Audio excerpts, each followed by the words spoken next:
అందరికీ నమస్కారం. ఇవాల్టి మన కథ పిసినారి పాపయ్య బ్రహ్మరాక్షసుడు. అది సుదర్శనపురం అనే గ్రామం. ఆ గ్రామంలో పాపయ్య అనే ఒక వ్యాపారవేత్త ఉండేవాడు. అతని దగ్గరకు ఎవరైనా అప్పు కోసం వస్తే వారి దగ్గర్నుంచి ఏదైనా వస్తువు తీసుకొని దానికి బదులుగా డబ్బులిచ్చేవాడు. అతనికి సుశీల అనే కూతురు కూడా ఉంది. అయితే ఒకరోజు పాపయ్య భార్య, యావండి, ఎంతసేపు మీ వ్యాపారం గురించేనా, ఇంటి గురించేమైనా పట్టించుకుంటారా లేదా? నేను పట్టించుకోకుండానే ఇన్ని రోజుల్నించి ఇల్లు గడుస్తుందా? దీన్ని అసలు ఇల్లని ఎవరైనా అంటారా? మింగడానికి మెతుకులేదు, మేసాలకి సంపంగి నూనె అన్నట్టు ఇంటి నిండా తాకట్టు సామానే ఉంది. అదుంటే నీకేం అడ్డం వచ్చింది? 6 నెలలు సావాసం చేస్తే వాడు వీడైనట్లు అసలు ఇంట్లో ఏది మన వస్తువో ఏది బయటోళ్ళ వస్తువు కూడా నాకు అసలు తెలియడం లేదు. ఇందులో తెలియకపోవడానికే ఉంది. ఎలాగూ వాళ్ళు తిరిగి డబ్బులు ఇవ్వరు గనక ఇవన్నీ మన వస్తువులే. తాటి చెట్టు కింద కూర్చొని పాలు తాగుతున్నానంటే అసలు ఎవరైనా నమ్ముతారా? అలాగే ఈ తాకట్టు వస్తువులన్నీ మనవే అంటే ఎవరైనా నమ్ముతారా? నీకు కావాల్సిన వస్తువు వాడుకో, లేకపోతే అక్కడే ఉంచేయి. ఎంతసేపు డబ్బులు, వడ్డీలు, తాకట్టు సామాను గురించి ఆలోచనే గాని ఇంకా అమ్మాయి గురించి ఏమైనా పట్టించుకునేది ఏమైనా ఉందా లేదా? అమ్మాయి గురించి పట్టించుకోవడానికి నువ్వు ఉన్నావు గదా. అందుకే తండ్రిగా మీరు చేయవలసిన పని గురించి మీకు గుర్తు చేస్తున్నాను. గుడ్డొచ్చి తలి నెక్కిరించినట్టు నువ్వొచ్చి అమ్మాయి గురించి నాకు గుర్తు చేస్తున్నావా ఏంటి? మీరు చేసే పని అలాగే ఉంది. అమ్మాయికి పెళ్లి చేయాలనే ఆలోచన కూడా మీకు అసలు రావడం లేదుగా. అయినా నువ్వేంటి, అమ్మాయికంత వయసేమొచ్చింది? అది చిన్నపిల్ల. మీరు పెళ్లికి డబ్బులు ఖర్చు చేయడం ఇష్టం లేక అమ్మాయికి పెళ్లి చేయట్లేదు, అంతే కదా? నాకు పెళ్లి చేయడం ఇష్టం లేక కాదు, అమ్మాయిని పెళ్లి చేసుకుని ఎదురు కట్నం ఎవ్వరిస్తారా అని చూస్తున్నాను. చదివిస్తే ఉన్నమతి పోయిందన్నట్టు మీకేమైనా కొంచెం బుద్ధి జ్ఞానం ఉన్నాయా? ఎదురు కట్నం ఇచ్చి పిల్లలు పెళ్లి చేసుకునేదేంటి? మరి ఇన్ని రోజులు దాన్ని పెంచి పోషించి పెద్ద చేసినందుకు ఎంతో కొంత వెనకేసుకోవాలిగా. నలుగురు ఈ మాట గనక వింటే మొహం మీద కాండ్రించి ఉమ్మేస్తారు. వేస్తే తుడుచుకోవచ్చులే, అయినా ఖర్చు పెట్టింది నేను, వాడిదేం పోయే? నేను ఖర్చు చేసింది వడ్డీతో సహా వసూలు చేసుకోవాల్సిందే. కనీసం అమ్మాయి పుట్టినప్పుడు గుడికొస్తానని ఆ పోలేరమ్మకి మొక్కుకున్నాం కదా, మొక్కైనా తీర్చాలి కదా. ఎప్పుడు వెళ్దాం మరి? అమ్మాయిని ఎదురు కట్నమిచ్చి పెళ్లి చేసుకునే వాళ్ళు దొరికితే అప్పుడు వెళ్దాంలే. బాగానే ఉంది సంబడం. అన్నీ తెలిసినోడు అమావాస్య నడిపోతే ఏమీ తెలియనోడు ఏకాదశినుడు పోయాడంట. మీరు చదువుకున్న చదువు, మీ పాండిత్యం మీకేమి నేర్పింది?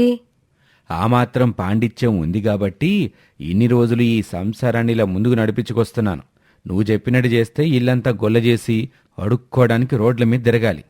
కనబడతానే ఉంది కదా, ఊళ్ళో వాళ్ళ దగ్గర ఉండవలసిన సామాన్ మొత్తం తీసుకొచ్చి మానింట్లోనే పెట్టారు. అర్థం అవుతుందిలేండి. సరే సరే, ఎవరో వచ్చినట్టున్నారు, నువ్వు లోపలికెళ్ళి వంట పని చేసుకో పో. ఏంటి రంగన్న ఇలా వచ్చావు? పాపయ్య గారు, 6 మాసాల కింద వ్యవసాయం చేయటానికి మా ఆవిడ గొలుసు మీ దగ్గర పెట్టి డబ్బు తీసుకెళ్ళాను కదా. అవును రంగయ్య, నువ్వు మీ ఆవిడ నగ నా దగ్గర పెట్టి డబ్బులు తీసుకెళ్ళావు, నాకు ఆ విషయం గుర్తుందిలే. ఇప్పుడు డబ్బులిచ్చి ఆ గొలుసుని తీసుకెళ్దాం అనుకుంటున్నానయ్యా. ఇంకెక్కడ గొలుసు రంగన్నా, నీ గడువు ఎప్పుడో దాటిపోయిందిగా. గడువు దాటిపోవడం ఏంటి పాపయ్య గారు? నిన్నటితోనే నువ్వు తాకట్టు పెట్టిన గొలుసు యొక్క గడువు దాటిపోయింది. నేను ఆ గొలుసుని వేరే వాళ్ళకిచ్చేసి డబ్బు తీసేసుకున్నాను. అయ్యా, మీరా పని చేసే ముందు నాతో ఓ విషయం చెప్పాలి కదా. అవును రంగన్న, నువ్వు చెప్పింది నిజమే, కానీ నీకోసం నేను చాలా ప్రయత్నించాను, నువ్వు ఊర్లో లేవు అన్నారు. ఇంకా సర్లే అని నేను ఆ గొలుసుని అమ్మేసి డబ్బులు తీసుకొచ్చాను. పేనికి పెత్తనం ఇత్తే తలంతా గొరిగినట్టు మిమ్మల్ని నమ్మి మీ దగ్గర వస్తువు తాకట్టు పెట్టిన పాపానికి అంత విలువైన నగని ఇంత తక్కువ ధరికి మీరెట్టా అమ్ముకుంటారు? మన దీపమే అని ముద్దు పెడితే మూతి కాలకుండా ఉంటుందా ఏంటి? అలాగే డబ్బులు అప్పుగా తీసుకున్నప్పుడు తిరిగిచ్చి తీరాలి. అలా కుదరని పక్షంలో ఆ మనిషికి వచ్చి ఒక్క మాటైనా చెప్పాలి. వ్యవసాయం పనుల మీద కొంచెం పనులు ఎక్కువగా ఉన్నాయ్యా, అందుకే మీ దగ్గరికి రాలేపోయాను. అవన్నీ నాకెందుకు రంగన్న, సమయం దాటిపోయింది, నువ్విచ్చిన గొలుసు కూడా చెయ్యి దాటిపోయింది, నేను చేయగలిగిందేమీ లేదు. అప్పుడే అక్కడికి పాపయ్య కూతురు వస్తుంది. నాన్నగారు, ఇదిగో అమ్మ మీకు మంచినీళ్ళు ఇచ్చిరమ్మని పంపించింది. పాపయ్య కూతురు మెడలో ఉన్నటువంటి గొలుసును చూసి, తగువెలా వచ్చిద్ది జంగందేవరా అంటే బిచ్చం బెట్టవే బొచ్చుముండా అన్నాడంట. నా భార్య గొలుసు నీ కూతురు మెల్ల ఉంది కదా. పోన్లే పాపమని పాత పట్టిస్తే గుడెనకబోయి ఊరేసుకుందంట. అట్లాంటి గొలుసు నీ భార్యకి మాత్రమే ఉంటుందా ఏంటి? నేను నా కూతురికి చేపిచ్చాను. సిగ్గులేనాడికి నవ్వే సింగారం. మీ గురించి తెలుసు కూడా మీ దగ్గర డబ్బుల కోసం వచ్చినందుకు నాకు తగిన శాస్తి చేశారులే. నువ్వు దొరక్కబోతావా? నీ అంతు నేను తేలకుండా ఉంటానా? మంచి మంచి అని మొహమాటానికి పోయి కడుపు తెచ్చుకుందంట. నువ్వు కూడా అట్ట ఆలస్యం చేసి ఈ పరిస్థితికి వచ్చావు. సర్లే, పోయి పని చూసుకో. ఆ రోజు గడిచిపోతుంది. ఇక మరుసటి రోజున పాపయ్య భార్య తన కూతురు యొక్క చిన్నప్పుడు మొక్కుకున్న మొక్కు తీర్చుదామని తీర్థయాత్రలకు బయలుదేరడానికి రకరకాల పిండి వంటలు అలాగే బట్టలన్నీ సర్ది సిద్ధంగా ఉంది. అప్పుడే అక్కడికి వచ్చినటువంటి పాపయ్య, ఏంటి ఇన్ని మూటలు కట్టావు? నిన్న చెప్పాను కదండి, అమ్మాయి మొక్కు తీర్చడానికి మనం గుడికెళ్ళాలని. అది నిజమేనే, కాని అమ్మాయికి పెళ్లి జరిగిన తర్వాత కదా మొక్కు తీర్చాలి. ఆ అమాయకునికి అక్షంతలిస్తే ఆవలకెళ్ళి నోట్లో వేసుకున్నాడట. అమ్మాయి చిన్నప్పటి నుంచి అడుగుతూనే ఉన్నాను. ఎప్పుడు అడిగినా సరే రేపు రేపు అంటూ దాటేస్తానే వచ్చారు. అవునే, డబ్బులు అందలేదు కాబట్టి దాటేస్తూ వచ్చాను. అయ్య కోపం సంవత్సరానికి 2 సార్లే వస్తుంది. వచ్చింది 6 నెలలు ఉంటుందంట. మీ దగ్గర ఎప్పుడు డబ్బులుండో కదా, అందుకే నేను దాచుకున్న డబ్బులతో నేనే మొక్కు తీర్చుకుందామని వెళుతున్నాను. నా మాట వినవే, ఇప్పుడు అంత దండ ఖర్చెందుకు? నీ దగ్గరున్న డబ్బులు నాకిస్తే నేనెవరికైనా వడ్డీకిస్తాను. 2 లాభం వస్తుంది. ఊరికొక కోడిస్తే ఇంటికొక ఏకంట. అమ్మాయి పుట్టిన దగ్గర నుంచి మీరు ఇదే మాట చెప్తున్నారు. ఇప్పటి వరకు ఊరు కాదు కదా, ఇంటి గడప కూడా దాటి ఎక్కడికి వెళ్ళింది లేదు. ఇక ఈలోగా ఇంట్లోకి ఎవరో వచ్చినట్లు అనిపించి వెనక్కి తిరిగి చూశాడు పాపయ్య. అక్కడ తన చెల్లెలు తన కుటుంబంతో వచ్చి నిలబడి ఉంది. అది చూసినటువంటి పాపయ్య, ఏంటమ్మా, ఏమైంది అలా ఉన్నావు? ఏముందన్నయ్య, ఆయన 6 నెలల క్రితం కాలం చేశారు. అయ్యో, నీకెంత కష్టం వచ్చింది చెల్లి. నువ్వేం బాధపడమాకులే. మీ ఆయన బాగానే సంపాదించాడుగా, దాంతో నువ్వు సుఖంగా ఉండొచ్చు. ఏంటన్నయ్య ఆయన సంపాదించింది? ఊరి నిండా అప్పులే. ఆస్తులన్నీ అమ్మి వచ్చిన డబ్బులన్నీ అప్పులోళ్ళకి ఇవ్వగా మిగిలిన దాంతోనే ఈ 6 నెలలు కుటుంబాన్ని పోషిస్తూ వచ్చాను. మిగతా శేష జీవితాన్ని కూడా అలాగే అక్కడే గడిపాయిక ఇంకెక్కడికెందుకు వచ్చావు?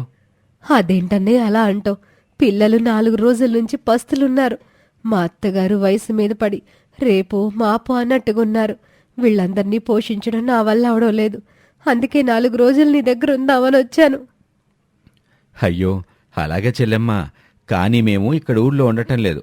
అమ్మాయికి మొక్కుంది, అది తీర్చడం కోసం తీర్థయాత్రలకి బయలుదేరుతున్నాం. పోనీ నాకు నా పిల్లలకి కడుపు నిండా కొంచెం భోజనమైనా పెట్టించు. ఏంటి పెట్టించేది? ఉదయం వండింది మొత్తం అయిపోయింది. మేం గిన్నెలన్నీ గడిగేసి అదిగో మోటాముల్లి సర్దుకొని వెళ్ళడానికి సిద్ధంగా ఉన్నాం. సరే అన్నయ్య, నువ్వైనా ఏం చేస్తావులే. ఇక నాకు చావే శరణ్యం. వీళ్ళని తీసుకొని నేను యూతులోనూ దూకుతాను అని అక్కడి నుంచి బయలుదేరబోతూ ఉండగా పాపయ్య భార్య వస్తుంది. నువ్విప్పుడెక్కడికి వెళ్తావు? పిల్లలు ఆకలితో ఉన్నారన్నావు కదా, అదిగో అక్కడ నేను వండినటువంటి నేతి మిఠాయిలున్నాయి, అవి తీసుకుని వెళ్ళండి. వాళ్ళు వెళ్తానంటుంటే నువ్వెందుకు ఆపుతావు? అమ్మ పెట్టదు, అడుగు తినేవదన్న సామెత మీలో అంటూ వాళ్ళ నుండి పుట్టినట్టుంది. ఆయన మాటలకేం గాని ఇదిగో ఈ డబ్బు తీసుకొని ఆ తినుబండారాలు కూడా తీసుకొని మీరు జాగ్రత్తగా ఇంటికి చేరండి. ఎంతో ఆశతో వచ్చాను. నా ఆశను అడి అసలు చేయకుండా నా పిల్లల ఆకలి తీర్చా వదినా. నీ రుణం ఈ జన్మలో తీర్చుకోలేను. ఇందులో రుణమే ఉంది. అన్నయ్య అంటే తండ్రి తర్వాత తండ్రితో సమానం. అలాంటిది తల్లికి పిల్లల ఆకలి తెలియకుండా ఉంటుందా ఏంటి? జాగ్రత్తగా పిల్లల్ని తీసుకుని ఇంటికి వెళ్ళు. పాపయ్య చెల్లి తన పిల్లల్ని తీసుకుని అక్కడి నుంచి వెళ్ళిపోతుంది. డబ్బులన్నీ వాళ్ళకిచ్చేశావు, ఇప్పుడు తీర్థయాత్రలు ఎలా చేస్తావు? గల్లా పెట్టిండే డబ్బులున్నాయి కదా, అవి బయటికి తీయండి. అది నా కష్టార్జితం. నేనిలాంటి వృధా ఖర్చులు చెయ్యను. నువ్వు నాకిప్పుడు డబ్బులు తీసివ్వకపోతే నేను ఇటు నుంచి ఇటు మా పుట్టింటికి వెళ్ళిపోతాను. ఒక్కడవే ఇంట్లో ఉండి సంతోషంగా జీవించు. చీటికి మాటికి పుట్టింటికంటే నలుగురు 4 రకాలుగా మాట్లాడుకుంటారే. ఇప్పుడేవైనా మీ గురించి ఒక రకంగా మాట్లాడుకుంటున్నారా ఏంటి? మీరు చేస్తున్న పని గురించి ఊర్లో అందరూ 100 రకాలుగా మాట్లాడుకుంటున్నారు. బురదలో ఉండే పందికేం తెలుసు పన్నీటి వాసన? వాళ్ళకు కూడా ఏదో ఒక రోజు నా విలువ తెలిసొస్తుందిలే. అప్పుడే వాళ్ళు అదే నోటితో నన్ను బొగుడుతారు. సరే, ఇప్పుడు నాకు డబ్బులు ఇస్తారా, లేకపోతే ఇటు నుంచి ఇటు మా పుట్టింటికి వెళ్ళిపోనా? నువ్వెక్కడికి వెళ్ళనవసరం లేదు, నేను డబ్బులు ఇస్తానులే. కలిసి తీర్థయాత్రలకు వెళ్దాం. పాపయ్య తన భార్యని తన కూతురిని తీసుకుని తీర్థయాత్రలకు వెళ్ళాడు. నెల రోజుల తర్వాత వాళ్లతో కలిసి తిరిగి ఇంటికొచ్చాడు. నేనప్పటికీ చెప్తూనే ఉన్నాను, వద్దే తీర్థయాత్రలకి అని. అయినా ఇప్పుడు ఏం జరిగింది? ఎందుకు మీరు అరిచి గోలగోల చేస్తున్నారు? ఏం జరిగిందంటావేంటి? చూడు, ఆ జాతరలో ఎవడో నా చెవికుండే బంగారు చెవి పోగుల్ని కొట్టేశాడు. మీరు మనకు పిల్లలు పుడితే చెవు దిద్దులు హుండీలో వేస్తారని మొక్కుకున్నారు కదా? అవును, మొక్కుకున్నాను. అందుకేగా బంగారానికి బదులు డబ్బులు వేశాను. ఇస్తానని చెప్పిన తర్వాత ఇస్తానన్నది ఇవ్వాలి, కానీ మీకు నచ్చినట్లు చేయకూడదు. అందుకే మీది కాని వస్తువు మీ దగ్గర లేకుండా ఎవడో క్షవరం చేశాడు. ఈ రోజు మొదలు ఇంకోసారి ఎప్పుడైనా నువ్వు తీర్థయాత్రలు అన్నావంటే ఈసారి నేనే నిన్ను మీ పుట్టింటి దగ్గర వదిలిపెట్టొస్తాను. ఈసారి ఆ పని చేయండి. శుభ్రంగా మా పుట్టింట్లో మా నాన్నతో కలిసి ఉంటాను. అలా 4 రోజులు గడిచిన తర్వాత ఒకరోజు పాపయ్య గాఢ నిద్రలో ఉంటాడు. చడి చప్పుడు కాకుండా లోపలికొచ్చాడు రంగన్న, చంద్రన్న. అక్కడ నిద్రపోతున్నటువంటి పాపయ్యని చూసి, మంది సొమ్ముదిని ఒళ్ళు పై తెలియకుండా గుర్రు పెట్టి నిద్రపోతున్నాడు. ఇప్పుడు ఆడితో మనకేం పనుంది? ముందు మనం వచ్చిన పని గానిస్తే తొందరగా వెళ్ళిపోతాం. అదిగో ఇనపెట్టి అక్కడుంది. ఊళ్ళో జనాల దగ్గర నుంచి జలగలాగా బట్టి పీడిచ్చిన సొమ్మంతా అందులోనే ఉంది. ఇంకా ఆలస్యం ఎందుకు? దాన్ని తెరిచి అందులో ఉన్న సొమ్మంతా ఎత్తుకుపోదాం. ఇద్దరూ కలిసి చడి చప్పుడు కాకుండా అక్కడ ఉన్నటువంటి ఆ డబ్బులు పెట్టెను తెరిచి అందులో ఉన్న బంగారం మొత్తం మూట కట్టుకున్నారు. ప్రజల దగ్గరుండాల్సిన డబ్బు మొత్తం వీడి దగ్గరే ఉంది కదా, మరి జనాల నోలు కొట్టి సంపాదించిన సొమ్ము మొత్తం వీడి దగ్గరే ఉంది. ప్రజల దగ్గర అసలు డబ్బే లేదు. సరే అయితే పద, ఇక్కడి నుంచి వెళ్ళిపోదాం. ఇంకా ఈయన్ని చూస్తుంటే అసలు నాకు చంపేయాలనిపిస్తుంది. అసలే ముసలోడు, రేపు డబ్బులు పోయిన విషయం తెలిస్తే వాడే చచ్చిపోతాడు. మనం చంపి ఆ పాపం మనకెందుకు చెప్పు? నువ్వు చెప్పిందే నిజమే, పద వెళ్ళిపోదాం అని ఇద్దరూ బయలుదేరి వెళ్తూ ఉండగా చేతిలో ఉన్న కత్తి కింద పడడంతో చప్పుడయింది. అలికిడి వినబడడంతో నిద్రలో ఉన్నటువంటి పాపయ్య లేచి చూశాడు. అక్కడ తనకి ఎదురుగా రంగయ్య, అతని స్నేహితుడు చంద్రయ్య కనిపించారు. ఏంట్రా రంగన్న, ఇప్పుడొచ్చావు? డబ్బులు కావాలంటే ఉదయాన్నే రావచ్చుగా అంటూ ఇనుపెట్టి వైపు చూశాడు. అయ్యో, నా ఇనపెట్టి తెరిచుంది.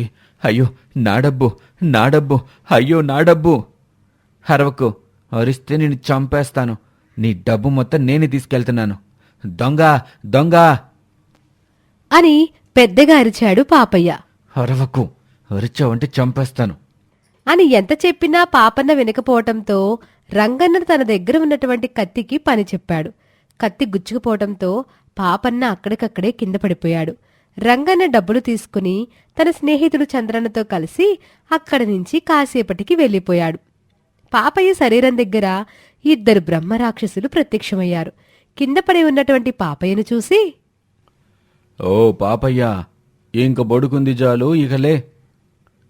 వీడేంటి ఎంత లేపినా లేవకుండా ఉన్నాడు? వీడింకా బ్రతికే ఉన్నాడు అనుకుంటున్నాడు. ఇంకా ఆలస్యం చేయకుండా వీడిని ఇక్కడి నుంచి తీసుకెళ్ళిపోవటం మంచిది. నువ్వు చెప్పింది నిజమే. ఆలస్యం అయితే యమధర్మరాజు వీడికి వేయాల్సిన శిక్ష మనకేస్తాడు. ఎవరు మీరు?